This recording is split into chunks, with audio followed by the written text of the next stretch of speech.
They knew the faithful Nora would not leave the sacred land to collect the bodies, let alone pursue them. They thought themselves safe from our vengeance.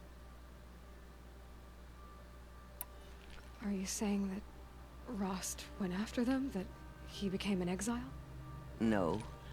Rost was beside himself with grief, but even so, he would never have broken taboo. Then what did he do?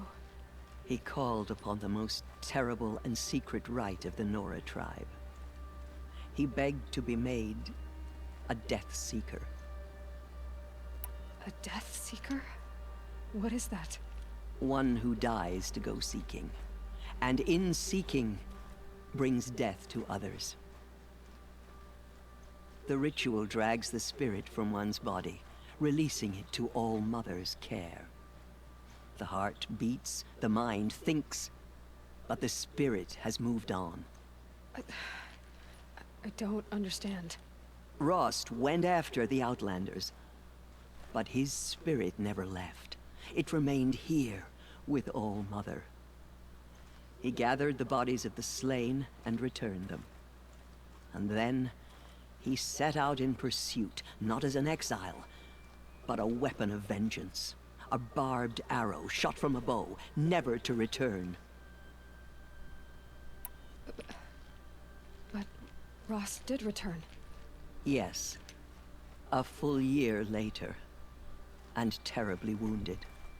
He collapsed at the border of the sacred land. A hunting party came upon him. He was delirious. In agony. By law, he should have died where he lay. But one of the hunters broke taboo, and reaching across the border, she dragged him to our side. Who was she? A brave who'd lost a mate and 2 sons to the very Outlanders that Rost pursued. So Rost never finished his mission? To the contrary, he killed all 12. Tracked them to disparate places the world over, he said. Meridian, Ban-Ur, the Claim, Utaru land, further even, into the Forbidden West. The last he killed nearly got the best of him. Wounded, he stumbled and crawled back to us, hoping to die as close to the sacred land as he could. He never expected nor asked to be dragged across the border and nursed back to health.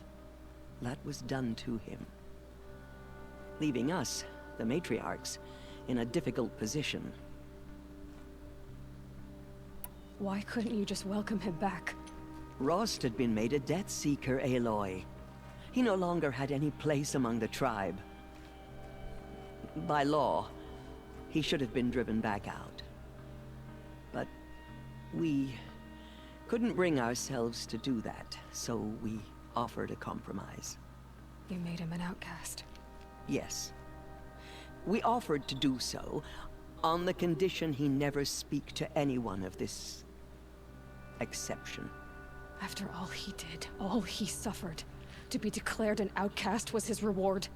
Rost was overjoyed. He never expected to live another day in the sacred land, let alone the embrace, so close to the goddess. He resolved to spend the rest of his days in solitude, and was happy to do so. But then you found me, and gave me to him. Yes. Another compromise. The matriarchs feared you, and would not let you be raised by the tribe. And so we turned to Rost. I knew that he would take care of you, bring you up, teach you to worship All Mother and respect the ways of the tribe.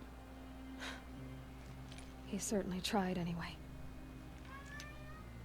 You took a man who'd lost his daughter and made him raise an infant girl. Doesn't that strike you as callous?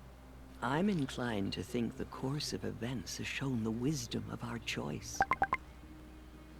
And I'm quite certain that from the moment he laid eyes on you, he saw you as a gift, and never a burden. All right, dear sir, that's quite a story.